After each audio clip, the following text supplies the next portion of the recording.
former Universal Champion to join Team Roman Reigns? It's not Seth Rollins. Things aren't looking good for Team Roman Reigns right now. While they are still on the hunt for a fifth member, Solo Sikoa and his Bloodline have already finalized an addition. Bronson Reed is the fifth member of Team Solo Sikoa, and he decimated the OG Bloodline last night on SmackDown. Now, naturally, given Reed's involvement, one could assume Seth Rollins would be the ideal fifth member, but could the group end up receiving help from another former Universal Champion? The answer to that question is quite possibly yes, because the former Universal Champion in question is Braun Strowman.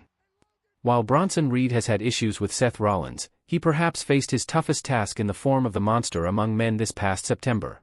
With that in mind, Team Roman Reigns could approach the 41-year-old and discuss the potential of having him as the fifth member at War Games. Strowman locked horns with Bronson Reed in a last monster standing match on Raw this past September.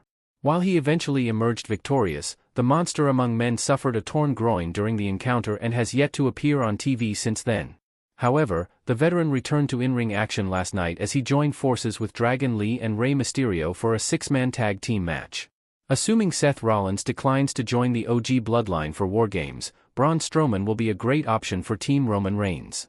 After all, he likely won't pass up the opportunity to take out Reed and establish himself as the only monster in WWE.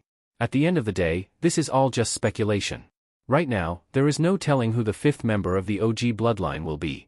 One thing is for sure, though, Roman and company need to speed up the recruitment process if they are to have any hope of coming out on top at Survivor Series, War Games.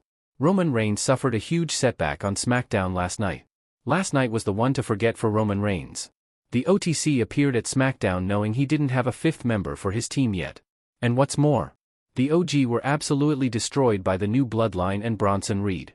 But that wasn't the biggest setback Roman suffered last night. The biggest setback for Reigns was revealed at the end of the episode. Having finally had enough, the OTC decided to call the one man he thought he could rely on, his Wiseman Paul Heyman. But much to his and the WWE Universe's surprise, the 39-year-old was greeted by a recorded message, one that stated that Heyman's number was not in service. This is undoubtedly a setback for Reigns and one that raises a lot of questions. Is the Wiseman okay? Why is he not reachable? Has Solo Sikoa done something to him? And so many more. All of which will hopefully be answered in the coming weeks.